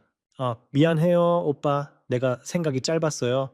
오빠 마음 상하게 하려던 건 아니었는데 서아의 목소리가 미세하게 떨리는 것 같았다. 아니야, 내가 너무 재촉했나 보네. 미안하다. 아니요, 오빠 말이 맞아요. 그러면 이번 주말에 올래요? 토요일 오후쯤에요. 아직 정리가 다 된 건 아니지만 그래도 오빠라면 괜찮을 것 같아요. 진우는 자신의 길을 의심했다. 드디어 그가 그토록 기다리던 순간이 온 것이다. 그의 입가에 저절로 미소가 번졌다. 정말 진짜 가도 돼. 네. 대신 너무 기대는 하지 말아요. 그냥 평범한 집이니까. 네가 사는 집인데 왜 기대를? 아, 네. 당연히 좋지. 알았어. 토요일에 보자. 내가 제일 좋은 와인이랑 과일 사갈게. 전화를 끄는 진우는 세상을 다 가진 기분이었다. 마음을 짓누르던 마지막 불안감이 사라지는 순간이었다. 그는 토요일이 오기만을 손꼽아 기다렸다. 서아가 살고 있는 곳은 분명 강남이나 한남동 어딘가에 위치한 고급 빌라나 아파트일 터였다. 그는 인터넷으로 그 동네의 시세를 검색하며 혼자만의 행복한 상상에 빠져들었다. 드디어 약속의 토요일이 되었다. 진우는 아침 일찍 일어나 미용실에 들러 머리를 손질하고 백화점에 가서 최고급 와인과 정성스럽게 포장된 과일 바구니를 샀다. 옷은 며칠을 고민해 고른 이탈리아 브랜드의 캐주얼 정장이었다. 너무 과하지 않으면서도 그의 성공과 센스를 보여주기에 충분했다. 서아가 보내준 주소는 영등포구 물레동이었다. 진우는 내비게이션에 주소를 입력하며 잠시 고개를 갸웃했다. 물레동 그가 알기로 물레동은 낡은 철강 공장과 예술가들의 작업실이 뒤섞여 있는 조금은 낙후된 동네였다. 아마 물레동 근처에 새로 생긴 고급 주상복합 아파트인가 보네. 요즘 그런 곳들이 많이 생기니까. 그는 애써 긍정적으로 생각하며 운전대를 잡았다. 강남의 번화한 거리를 지나고 여의도의 높은 빌딩 숲을 통과하자 차창밖 풍경이 서서히 변하기 시작했다. 깔끔하게 정비된 도로는 울퉁불퉁해졌고 세련된 건물들은 낡고 낮은 상가 건물들로 바뀌었다. 공기 중에는 미세한 소해 냄새가 섞여 있는 것 같았다. 진우의 미간이 저절로 찌푸려졌다. 그의 고급 세단은 좁은 골목길과 어울리지 않았다. 길가에 아무렇게나 주차된 낡은 트럭들을 아슬아슬하게 피하며 나아가는 동안 그의 마음속에서 무언가 잘못되었다는 경고음이 울리기 시작했다. 그리고 마침내 내비게이션이 목적지에 도착했음을 알렸다. 진우는 차를 세우고 창밖을 보았다. 그의 눈앞에 있는 것은 페인트가 벗겨지고 곳곳에 금이 간 최소 30년은 넘어 보이는 낡은 5층짜리 복도식 아파트였다. 건물 입구에는 녹슨 우편함들이 어지럽게 붙어 있었고 주차장에는 오래된 국산차 몇 대가 힘겹게 자리를 지키고 있었다. 진우는 순간 자신이 주소를 잘못 입력했나 싶어 휴대폰을 다시 확인했다. 하지만 서아가 보내준 주소와 정확히 일치했다. 그는 멍하니 낡은 아파트를 올려다보았다. 머릿속이 하얗게 비는 것 같았다. 다. 그의 행복한 상상, 완벽한 미래, 성공의 마지막 퍼즐 조각이 눈앞에서 산산조각 나는 소리가 들렸다. 이곳이 이 허름하고 낡아빠진 아파트가 내 약혼녀 윤서아가 사는 집이라고 말도 안 돼. 이건 뭔가 잘못된 거야. 박진우는 자신의 차 안에서 꼼짝도 할 수 없었다. 독일제 세단의 부드러운 가죽 시트가 그의 몸을 감싸고 있었지만 마치 가시방석에 앉은 것처럼 불편했다. 눈앞의 낡은 아파트는 현실이 아닌 악몽의 한 장면 같았다. 그는 몇 번이고 눈을 깜빡 여봤지만 벗겨진 페인트, 자국과 창틀에 낀 시커먼 먼지는 사라지지 않았다. 환상이 아니었다. 장난하는 건가? 아니면 주소를 잘못 보낸 건가? 그는 마지막 희망을 붙잡고 서아에게 전화를 걸었다. 신호가 가는 동안 그의 심장이 세차게 뛰었다. 제발 제발 이게 아니라고 말해줘. 근처에 사는 친구 집에 잠시 들르는 것이라고. 진짜 너의 집은 이 뒤편에 숨겨진 으리으리한 저택이라고 말해줘. 오빠 도착했어요. 서아의 목소리는 평소처럼 밝고 명랑했다. 그 목소리가 지금은 진우의 신경을 날카롭게 긁었다. 서아야, 나 지금 네가 보내준 주소 앞에 와 있는데 여기가 맞아, 물레동 이 아파트. 그의 목소리는 스스로 듣기에도 어색할 만큼 굳어 있었다. 네, 맞아요. 3동 402호요. 창문으로 오빠 차 보여요? 지금 내려갈게요. 뚝. 전화가 끊겼다. 진우의 마지막 희망도 함께 끊어졌다. 그는 핸들을 강하게 움켜쥐었다. 손가락 마디마디가 하얗게 질렸다. 저 아파트 3동 4롬 2호. 그의 머릿속에서 그 주소가 불도장처럼 낙인 찍혔다. 잠시 후 낡은 아파트의 공동 현관문에서 서아가 모습을 드러냈다. 청바지에 수수한 아이보리색 니트를 입은 모습. 평소라면 그녀의 꾸밈 없는 모습이 사랑스럽다고 생각했을 것이다. 하지만 지금 그의 눈에는 그 모습이 가난이라는 단어로 보였다. 그가 그토록 경멸하고 벗어나고 싶었던 단어. 그동안 그가 서아에게서 느꼈던 순수함과 소박함은 사실은 돈이 없어서 어쩔 수 없이 선택한 위선이었을까. 서아는 환하게 웃으며 그의 차로 다가왔다. 진우는 마지못해 차에서 내렸다. 그가 백화점에서 사온 값비싼 와인과 과일 바구니가 조수석에서 유난히 이질적으로 빛나고 있었다. 오빠 어서 와요. 오는 길 힘들지 않았어요. 서아는 자연스럽게 그의 팔짱을 끼려 했다. 하지만 진우는 자기도 모르게 몸을 살짝 피했다. 그 미세한 움직임에 서아의 얼굴에 잠시 당혹감이 스쳤지만 그녀는 애써 미소를 지으며 말했다. 짐이 무거워 보이네요. 제가 들게요. 아니 괜찮아. 진우는 차갑게 대답하며 트렁크에서 짐을 내렸다.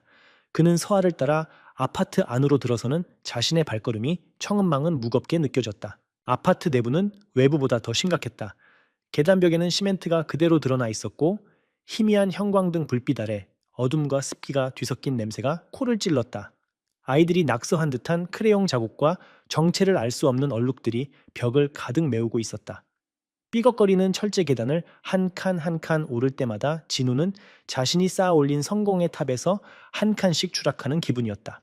그의 상상 속 서아의 집은 대리석 바닥과 높은 천장, 그리고 도시의 야경이 한눈에 들어오는 통유리창이 있는 곳이었다. 조용한 엘리베이터를 타고 올라가면 교양 있는 가정부가 문을 열어주는 그런 집. 하지만 현실은 녹슨 난간을 붙잡고 헉헉거리며 4층까지 걸어 올라가야 하는 낡은 아파트였다. 계단이 좀 가파르죠. 엘리베이터가 없어서 미안해요. 서아가 숨을 고르며 말했다. 그녀의 해명은 진우의 귀에 변명처럼 들렸다. 그의 머릿속은 이미 수만 가지 계산으로 복잡했다. 이런 집에 산다는 건 그녀의 아버지가 운영한다는 작은 무역회사는 사실 구멍가게 수준이거나 혹은 이미 부도가 나버렸다는 뜻일지도 모른다. 그가 꿈꿨던 비즈니스 파트너십은커녕 오히려 그가 평생 짊어져야 할 짐이 될 수도 있었다.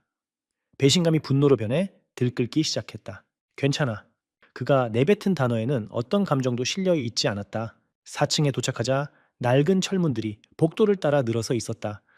서하는 그중 가장 끝에 있는 초록색 페인트가 군데군데 벗겨진 사로 미호 문 앞에서 멈춰 섰다. 그녀가 열쇠 꾸러미에서 맞는 열쇠를 찾아 문을 여는 동안 진우는 이 모든 것이 끔찍한 연극이기를 바랐다. 들어오세요, 오빠. 좀 좁고 어수선해도 이해해줘요. 철컥 소리와 함께 문이 열렸다. 진우는 마지못해 안으로 들어섰다. 집 안은 생각보다 깨끗했다. 좁은 현관을 지나자 방 하나와 거실 겸 주방으로 쓰이는 공간이 한눈에 들어왔다. 15평 남짓되어 보이는 작은 공간. 벽지는 누렇게 변색되었고 가구들은 하나같이 오래된 것들이었다. 하지만 서아의 손길이 닿은 듯 모든 것이 제자리에 정돈되어 있었고 창가에는 작은 화분들이 햇볕을 받고 있었다. 책장에는 책들이 가득 꽂혀 있었고 벽에는 서아가 직접 그린 듯한 작은 수채화 몇 점이 걸려 있었다. 하지만 진우의 눈에는 그런 것들이 들어오지 않았다. 그는 오로지 이 공간의 가치를 측정하고 있었다. 보증금 1,000만 원에 월세 50만 원 아니면 전세 1억. 그가 사는 여의도 오피스텔의 월세보다도 싼 곳. 그의 가슴이 답답하게 조여왔다. 숨이 막혔다. 그는 손에 들고 있던 와인과 과일 바구니를 어디에 둬야 할지 몰라 잠시 망설였다.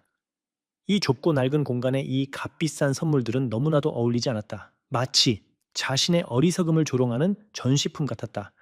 결국 그는 그것들을 작은 식탁 위에 소리나게 내려놓았다. 쿵 하는 소리에 서아가 놀란 듯 그를 돌아보았다. 오빠 괜찮아요. 안색이 안 좋아 보여요. 아니, 괜찮아. 운전해서 오느라 좀 피곤해서 그래. 그는 거짓말을 했다. 서아는 걱정스러운 눈빛으로 그를 바라보다가 애써 밝은 목소리로 말했다.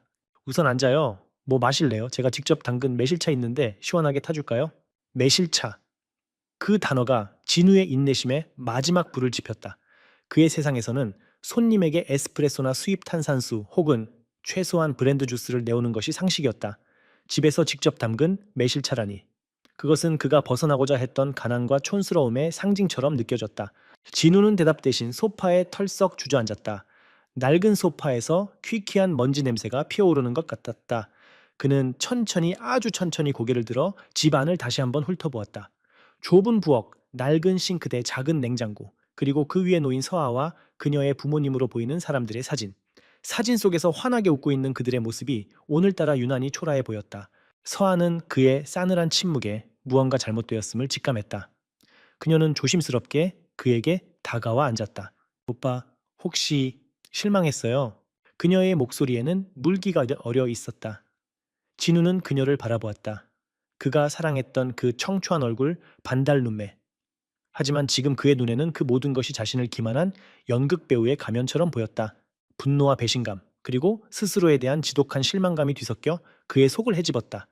그는 이제 더 이상 이 역겨운 연극을 참아줄 수 없었다. 지금까지의 모든 친절과 미소는 이 순간을 위한 위장이었다. 그는 차갑게 식어버린 눈으로 서아를 응시하며 얼음장 같은 목소리로 입을 열었다. 윤서아. 그가 처음으로 그녀의 성을 붙여 불렀다. 서아의 어깨가 움찔 떨렸다. 지금까지 나한테 숨겨왔던 게 고작 이거였어. 여기가 네가 그토록 자랑스러워하던 너의 집이었냐고. 그의 질문은 칼날이 되어 나라와 서아의 심장에 박혔다. 따스하던 집 안의 공기는 순식간에 얼어붙었고 창가에 비치던 오후의 햇살마저 힘을 잃는 듯했다. 균열은 이미 돌이킬 수 없을 만큼 벌어지고 있었다. 박진우의 차가운 목소리는 좁은 공간을 얼어붙게 만들었다. 그의 마지막 질문은 비수처럼 날아와 윤서아의 심장을 꿰뚫었다. 그녀의 얼굴에서 핏기가 사라지고 파르르 떨리는 입술에서는 아무런 대답도 나오지 못했다. 그저 눈앞에 남자가 믿기지 않는다는 듯 커다란 눈에 눈물이 차오르기 시작했다. 오빠, 그게 무슨 말이에요? 제발 내 말 좀 들어봐요. 서아는 겨우 목소리를 쥐어짜냈다. 그녀는 자리에서 일어나 그에게 다가가려 했지만 진우는 한 발짝 뒤로 물러서며 경멸적인 시선으로 그녀를 막아섰다. 그 행동은 세상에서 가장 날카로운 칼보다 더 아프게 그녀의 마음을 베었다. 들으라고, 뭘 더 들어. 이 눈앞에 펼쳐진 광경이 모든 걸 말해주는데. 진우가 폭발했다. 그는 작은 방 안을 성큼성큼 걸어다니며 마치 갇힌 맹수처럼 으르렁거렸다. 그의 잘 다듬어진 머리와 비싼 옷은 이 낡은 공간과 어울리지 않아 마치 잘못된 무대에 선 배우처럼 기괴해 보였다. 내가 얼마나 바보 같았는지 알아. 나는 내 친구들 회사 동료들한테 네 자랑을 입에 침이 마르도록 했어. 내 약혼녀는 소박하지만 기품이 넘치는 여자라고, 아버님이 운영하시는 회사도 내가 도와서 크게 키울 거라고. 그 말을 하면서 희망에 부풀어 있던 내 모습이 우스웠어. 이 모든 걸 알면서 날 지켜보는 게 재밌었냐고. 그의 목소리는 분노로 떨렸다. 그는 손가락으로 방 안을 휘저으며 조롱을 이어갔다. 아, 그래서 그랬구나. 그래서 항상 비싼 레스토랑은 부담스럽다고 하고 한적한 공원이나 낡은 영화관을 더 좋아했던 거구나. 난 그게 네가 순수해서 그런 줄 알았지. 참 순수하네. 가진 게 없으니 비싼 건 꿈도 못 꾸는 그런 순수함이었어. 아니에요, 오빠. 그건 진심이었어요. 난 정말 진심이란 단어를 내 입에 올리지 마. 진우가 그녀의 말을 거칠게 끊었다. 그는 서아 앞에 우뚝 서서 그녀를 위해서 아래로 훑어보았다. 마치 가치를 매기는 감정평가사처럼. 넌 나한테 대체 뭘 해줄 수 있는데? 내 인생이 어떤지 알기나 해. 여의도 증권가, 거긴 전쟁터야. 하루하루 살아남기 위해 발버둥 치는 곳이라고. 난 내 옆에서 나를 지지해주고 내 성공의 날개를 달아줄 파트너가 필요했어. 나를 아래로 끌어내리는 짐덩어리가 아니라. 그의 입에서 나온 말들은 그의 영혼, 밑바닥에 있던 욕망의 민낯이었다. 사랑이라는 이름으로 포장해왔던 지독한 속물근성이 여과 없이 터져 나왔다. 그는 이제 서아라는 존재 자체를 자신의 완벽한 인생 시나리오에 끼어든 오점이자 실패로 규정하고 있었다. 서아는 그의 잔인한 말들에 아무 대답도 하지 못했다. 그저 하염없이 눈물만 흘렸다. 그녀가 사랑했던 박진우는 이런 사람이 아니었다. 다정하고 열정적이고 미래를 이야기할 때면 아이처럼 눈을 빛내던 남자. 지금 그녀의 눈앞에 서 있는 이 괴물은 누구란 말인가? 그녀의 눈물이 진우의 분노에 더욱 불을 붙였다. 그는 그녀의 약한 모습이 자신을 조롱하는 것처럼 느껴졌다. 이제 와서 울면 뭐가 달라져? 내가 이까지 눈물의 동정이라도 할 줄 알았어. 진우는 결심한 듯 서아에게 성큼 다가갔다. 그리고는 거칠게 그녀의 왼손을 잡아챘다. 서아가 놀라 손을 빼려 했지만 그의 악력은 너무나도 강했다. 진우의 시선은 그녀의 네 번째 손가락에 끼워진 다이아몬드 반지에 고정되었다. 그의 성공과 미래에 대한 약속의 증표. 그가 몇 달치 월급을 쏟아부어 마련한 그의 야망의 상징. 이것도 너한테는 과분했지. 그는 비웃으며 반지를 비틀어 빼내려 했다. 금속이 그녀의 손가락을 파고드는 아픔보다 그의 행동이 주는 모멸감에 서아의 심장이 조각나는 것 같았다. 놔요, 제발. 그녀의 애원은 공허한 메아리가 되어 흩어졌다. 마침내 반지가 그녀의 손가락에서 빠져나왔다. 진우는 자신의 손바닥 위에 놓인 반지를 잠시 내려다보았다. 한때는 영원한 사랑의 징표였던 것이 이제는 자신의 어리석음을 증명하는 흉물처럼 보였다. 그는 그것을 서아에게 돌려주지 않았다. 대신 경멸을 가득 담아 방구석으로 던져버렸다. 가져. 이건 실수였어. 우리의 약혼, 우리가 함께한 시간 전부 다 지독한 실수였다고? 쨍하는 날카로운 소리와 함께 반지가 낡은 장판 위를 굴렀다. 몇 바퀴를 돌던 반지는 먼지 쌓인 책장 아래 어두운 그림자 속으로 사라졌다. 그 순간 서아의 눈물이 멎었다. 마치 수도꼭지가 잠긴 것처럼 그녀의 뺨을 타고 흐르던 모든 것이 멈췄다. 그녀를 지탱하던 마지막 희망과 미련이 반지가 사라진 그 어둠 속으로 함께 빨려 들어간 것 같았다. 파르르 떨리던 몸도 더 이상 떨리지 않았다. 그녀는 천천히 고개를 들었다. 그리고 텅 빈 눈으로 진우를 바라보았다. 그 눈에는 더 이상 슬픔이나 애원 원망 같은 감정이 없었다. 그저 깊이를 알 수 없는 차가운 공허함만이 자리하고 있었다. 그녀는 지금껏 사랑이라는 콩깍지에 씌어보지 못했던 박진우라는 남자의 진짜 모습을 보고 있었다. 열정과 야망으로 포장된 이기심과 속물근성, 그게 그의 본질이었다. 그녀가 사랑했던 남자는 처음부터 존재하지 않았다. 세화의 침묵은 천마디의 비명보다 더 날카롭게 진우를 찔렀다. 그는 울고불고 매달릴 것이라 예상했던 그녀의 반응이 아니었기에 순간 당황했다. 그녀의 그 고요한 시선 앞에서 그는 자신이 얼마나 잔인하고 초라한 행동을 했는지 어렴풋이 느끼기 시작했다. 하지만 이미 터져나온 분노와 자존심이 그 감각을 억눌렀다. 갈게. 진우는 어색한 침묵을 깨고 등을 돌렸다. 그는 자신의 행동을 정당화하려는 듯 일부러 더 거친 목소리로 말했다. 그는 뒤도 돌아보지 않고 현관으로 향했다. 구왕. 낡은 철문이 닫히는 소리가 아파트 복도를 울렸다. 그 소리를 끝으로 집 안에는 완벽한 정적이 흘렀다. 서한은 문이 닫힌 자리를 한참 동안이나 응시했다. 폭풍이 휩쓸고 간 것처럼 모든 것이 공허했다. 그녀는 천천히 몸을 돌려 방 안을 둘러보았다. 그리고 시선은 자연스럽게 반지가 사라진 책장 아래로 향했다. 어둠 속에서 버려진 다이아몬드가 한 점의 차가운 빛을 희미하게 반사하고 있었다. 심판은 끝났다. 그리고 그 판결은 두 사람 모두에게 너무나도 가혹했다. 쾅 철문이 닫히는 소리는 박진우 자신의 심장이 떨어져 나가는 소리처럼 들렸다. 그는 뒤도 돌아보지 않고 낡은 계단을 성급하게 내려갔다. 분노와 안도감, 그리고 알 수 없는 찝찝함이 뒤섞여 머릿속이 혼란스러웠다. 그는 스스로에게 계속해서 되뇌었다. 잘한 일이야. 하마터면 내 인생을 저당 잡힐 뻔했어. 이건 내 잘못이 아니야. 날 속인 그 여자 잘못이지. 그는 합리화라는 방패 뒤에 숨어 자신의 비겁함을 애써 외면했다. 퀴퀴한 계단의 공기가 폐부를 찌르자 그는 한시라도 빨리 이 지긋지긋한 곳에서 벗어나고 싶다는 생각뿐이었다. 1층에 다다르자 그는 거의 도망치듯 건물 밖으로 뛰쳐나왔다. 상쾌한 바깥 공기를 마시며 안정을 찾으려 애쓰는 그의 손은 자신의 차키를 찾기 위해 급하게 주머니를 더듬었다. 이 끔찍한 동네, 이 끔찍한 기억에서 1초라도 빨리 탈출해야만 했다. 바로 그 순간이었다. 스우, 윽. 아무런 소음도 없이 길고 매끈한 검은색 세단 한 대가 그의 바로 앞에 미끄러지듯 멈춰 섰다. 이제는 단종되어 부르는 게 값이라는 최고급 세단. 방금 전까지 동네의 제왕처럼 군림하던 진우의 차가 초라한 소형차처럼 보일 정도의 압도적인 존재감이었다. 비현실적인 광경이었다. 낡고 허름한 동네의 풍경과 너무나도 이질적인 그 차는 마치 다른 차원에서 불시착한 우주선 같았다. 웃으나 봤다. 진우뿐만 아니라 창문으로 이 광경을 엿보던 아파트 주민들까지 모두 숨을 죽였다. 잘 닦인 검은색 차체 위로 낡은 아파트의 지저분한 외벽이 일그러진 모습으로 비쳤다. 진우는 그 자리에 얼어붙었다. 뭐지? 누구지? 그의 머리가 빠르게 회전했지만 답을 찾을 수 없었다. 그때 운전석 문이 열리고 한 남자가 내렸다. 50대 후반으로 보이는 한치의 오차도 없이 완벽하게 재단된 검은색 수트를 입은 남자. 희끗희끗한 귀밑머리와 어떤 상황에서도 평정을 잃지 않을 것 같은 차분한 표정. 그의 몸에서는 조용한 권위와 완벽한 프로페셔널함이 느껴졌다. 그는 진우에게는 눈길조차 주지 않았다. 그저 뒷좌석 문으로 다가가 문을 열고 공손한 자세로 누군가를 기다렸다. 진우는 마른 침을 삼켰다. 이 동네에 저런 차를 타고 저런 기사를 대동할 만한 사람이 살고 있었단 말인가. 찰칵.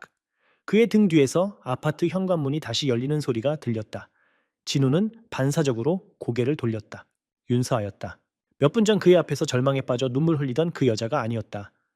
창백한 얼굴과 살짝 붉어진 눈가는 그대로였지만 그녀의 어깨는 꼿꼿이 펴져 있었고 그 걸음걸이에는 상처받은 피해자가 아닌 모든 것을 감내하기로 결심한 사람의 위엄이 서려 있었다. 수트를 입은 남자는 서아를 보자마자 허리를 완벽한 각도로 숙이며 깊이 고개를 숙였다. 그의 목소리는 나지막했지만 갑자기 찾아온 거리의 정적 속에서 너무나도 선명하게 울려 퍼졌다. 아가씨 나오셨습니까? 회장님께서 찾으십니다. 아가씨, 회장님. 그 두 단어가 진우의 뇌리에 천둥처럼 내리꽂혔다. 그는 자신의 귀를 의심했다. 방금 저 남자가, 저 완벽한 집사가 청바지에 낡은 니트를 입고 이 허름한 아파트에서 나온 윤서아를 향해 아가씨라고 불렀단 말인가. 그리고 회장님이라고. 진우의 손에서 힘이 빠져나갔다. 딸랑하는 소리와 함께 그의 차키가 아스팔트 바닥으로 떨어졌다. 입이 저절로 벌어지고 눈동자는 초점을 이루는 채 흔들렸다. 그의 시선은 경건한 자세의 집사에게서 세상에서 가장 비싸 보이는 검은색 세단으로, 그리고 마지막으로 이 모든 것의 중심에 서 있는 윤서에게로 향했다. 머릿속에서 퍼즐 조각들이 미친 듯이 맞춰지기 시작했다. 아버지가 운영하신다는 작은 무역회사, 자신의 집에 초대하기를 그토록 꺼렸던 이유, 명품이나 비싼 선물을 부담스러워하던 모습, 그가 가난과 촌스러움의 증거라고 경멸했던 그 모든 것들이 사실은 전혀 다른 의미를 가지고 있었다. 그것은 기만이었다. 하지만 그가 생각했던 종류의 기만이 아니었다. 그는 그녀가 부유한 척하는 가난한 여자라고 생각했지만 정반대였다. 그는 시험대에 올랐던 것이다. 사랑이라는 이름의 가장 잔인하고도 공정한 시험대. 그리고 그는 그 시험에서 가장 멍청하고 가장 비참한 방식으로 낙제했다. 서한은 진우에게 마지막 시선을 보냈다. 그 눈에는 분노나 경멸은 없었다. 대신 너무나도 깊고 서늘한 연민이 담겨 있었다. 길가에서 발견한 하찮고 불쌍한 무언가를 바라보는 듯한 눈빛. 그 어떤 욕설이나 비난보다도 진우의 자존심을 산산조각 내는 시선이었다. 그녀는 그에게 아무 말도 하지 않았다. 그저 자신을 기다리는 집사에게 가볍게 고개를 끄덕여 보인 후 우아한 몸짓으로 세단 뒷좌석에 올라탔다. 툭! 집사가 문을 닫는 소리는 무겁고도 단호했다. 그는 다시 운전석에 올라탔고 거대한 세단은 처음 나타났을 때처럼 소리 없이 미끄러져 움직였다. 진우는 그 자리에 못 박힌 듯 서서 모퉁이를 돌아 사라지는 검은색 세단의 빨간 후미등을 멍하니 바라보았다. 그의 완벽했던 세계, 그의 야망, 그의 미래가 모두 저 차와 함께 사라지고 있었다. 그가 그토록 경멸했던 낡은 아파트 앞에서 벗겨진 페인트, 조각과 금이 간 아스팔트 위에서 박진우는 자신이 저지른 돌이킬 수 없는 실수의 무게가 온몸을 짓누르는 것을 느끼며 서서히 무너져 내리고 있었다. 검은색 세단은 소리 없이 서울의 거리를 헤쳐나갔다. 차 안은 외부의 소음이 완벽하게 차단되어 고요했다. 윤서아는 창밖으로 빠르게 스쳐 지나가는 물레동의 낡은 풍경을 말없이 바라보았다. 조금 전까지 자신의 세상이었던 곳, 이제는 다시 돌아오지 않을 과거의 한 페이지가 되어버린 곳이었다. 백미러로 그녀의 모습을 조용히 살피던 김 집사가 나지막이 입을 열었다. 그의 목소리에는 따뜻한 염려가 담겨 있었다. 괜찮으십니까, 아가씨? 서한은 한참 동안 대답이 없었다. 그녀는 천천히 눈을 감았다가 떴다. 그리고는 희미하게 하지만 분명한 미소를 지었다. 그것은 슬픔을 감춘 미소가 아니라 모든 것을 받아들이고 난 후의 평온한 미소였다. 네, 김 집사님, 이제는 괜찮아요. 그녀의 대답에 김 집사는 더 이상 아무것도 묻지 않았다. 그저 묵묵히 운전대를 잡고 있을 뿐이었다. 두 사람 사이에는 오랜 세월 함께한 이들만이 가질 수 있는 깊은 이해와 신뢰의 침묵이 흘렀다. 차는 강변북로를 타고 평창동으로 향했다. 서울에서 가장 부유하고 조용한 동네, 서아의 진짜 집이 있는 곳이었다. 그녀의 머릿속에 문득 책장 밑 어둠 속에 버려진 다이아몬드 반지가 떠올랐다. 그녀는 그것을 회수하라고 말하지 않았다. 그 반지는 이제 그녀의 것이 아니었다. 그것은 박진우의 욕망과 그녀의 어리석었던 사랑, 그리고 그 낡은 아파트와 함께 그곳에 묻어두어야 할 과거의 유물일 뿐이었다. 그녀는 진우에게 하고 싶은 말이 많았다. 당신이 그토록 원하던 부와 명예가 바로 내 뒤에 있었다고 당신은 눈앞의 진실을 보지 못하는 어리석은 사람이라고 소리치고 싶었다. 그를 완벽하게 굴복시키고 비참하게 만들 수도 있었다. 하지만 그녀는 그러지 않았다. 만약 그랬다면 그녀 역시 그와 똑같이 물질의 가치에 얽매이는 사람이 되는 것 뿐이었다. 그녀의 마지막 자존심은 침묵이었고 그 침묵이야말로 가장 완벽한 복수이자 가장 완전한 이별이었다. 그와의 행복했던 순간들은 어땠을까? 그 모든 것이 거짓이었을까? 서한은 생각했다. 아니, 어쩌면 그의 사랑도 어느 정도는 진심이었을지 모른다. 다만 그 사랑에는 조건이 붙어 있었다. 그의 성공에 도움이 되어야 한다는 조건, 그의 야망을 채워줄 수 있어야 한다는 조건, 조건 없는 사랑을 믿었던 자신이 너무 순진했다. 그 깨달음은 슬펐지만 동시에 그녀를 자유롭게 했다. 한편 물레동의 낡은 아파트 앞에는 박진우가 망부석처럼 서 있었다. 주변을 지나던 동네 주민들이 그를 흐끈거리며 수군거리는 소리가 들렸다. 동정과 조롱이 뒤섞인 그 시선들이 비수처럼 그의 온몸에 박혔다. 그는 비틀거리며 자신의 차로 돌아왔다. 하지만 시동을 걸 수 없었다. 그저 핸들 위에 엎드려 조금 전의 광경을 머릿속에서 몇 번이고 되감았다. 아가씨, 회장님. 그 단어들이 그의 귓가에 저주처럼 맴돌았다. 그는 떨리는 손으로 휴대폰을 꺼냈다. 그리고 검색창에 6글자를 입력했다. 윤성그룹 회장. 검색 결과는 즉시 나타났다. 대한민국 재계의 거물 윤성그룹 윤재혁 회장. 그리고 그의 프로필 사진 아래 가족과 함께한 자선 행사 사진이 있었다. 그 속에는 우아한 드레스를 입고 아버지의 팔짱을 낀 채 기품 있게 미소 짓고 있는 윤서아가 있었다. 그가 알던 수수한 모습과는 전혀 다른 태생부터 모든 것을 가진 자의 여유로운 모습이었다. 그가 작은 무역 회사라고 믿었던 곳은 대한민국 경제를 움직이는 거대 그룹이었고, 그가 가난한 약혼녀라고 경멸했던 여자는 모두가 우러러보는 재벌가의 외동딸이었다. 진우는 짐승 같은 비명을 내지르며 핸들을 미친 듯이 내리쳤다. 후회와 절망, 그리고 스스로에 대한 지독한 혐오감이 그의 영혼을 갈기갈기 찢어 놓았다. 몇 달의 시간이 흘렀다. 박진우의 삶은 완전히 무너졌다. 한때 여의도 증권가를 빛내던 촉망받는 인재의 모습은 온데간데 없었다. 그의 눈에 서려 있던 자신감과 총기는 사라지고 그 자리에는 공허한 불안감과 패배감만이 남았다. 그의 실적은 곤두박질 쳤고 동료들은 더 이상 그를 부러워하지 않았다. 오히려 그의 등 뒤에서 윤성그룹 외동딸을 뻥 차버린 멍청이라며 조롱했다. 그의 실패담은 여의도 증권계의 전설처럼 떠도는 가십이 되어버렸다. 어느 늦은 밤 그는 한때라면 거들떠보지도 않았을 허름한 포장마차에 앉아 혼자 소주잔을 기울이고 있었다. 붉어진 얼굴로 쓴 소주를 털어넣는 그의 모습은 처량하기 짝이 없었다. 집으로 돌아가기 위해 비틀거리며 걷던 그의 발걸음이 어느 한 곳에서 멈췄다. 화려한 조명이 빛나는 고급 보석상 쇼윈도 앞이었다. 가게 안에서는 행복한 표정의 젊은 연인이 약혼 반지를 고르고 있었다. 여자의 손가락에 반지를 끼워주며 환하게 웃는 남자의 모습. 그 광경을 보는 순간 숨 막히는 후회가 파도처럼 밀려와 진우를 덮쳤다. 그는 길 한복판에서 그대로 주저앉을 뻔했다. 그는 부유한 약혼녀를 놓친 것이 아니었다. 그는 진짜 사랑을 얻을 수 있는 일생일대의 기회를 자신의 천박한 욕심 때문에 걷어차버린 것이다. 그는 유리 조각인 줄 알고 다이아몬드를 내던져 버렸다. 박진우는 그제야 깨달았다. 사람의 진정한 가치는 주소나 통장 잔고로 측정할 수 있는 것이 아니라는 것을. 그리고 한 번 저지른 실수는 때로 영원히 되돌릴 수 없다는 것을. 그의 손에 남은 것은 값비싼 시계와 공허한 성공뿐이었다. 그는 모든 것을 가졌다고 생각했지만 결국 아무것도 갖지 못한 빈털터리였다. 화려한 서울의 밤거리 한복판에서 그는 세상에서 가장 고독하고 쓰라린 교훈을 곱씹으며 하염없이 서 있었다.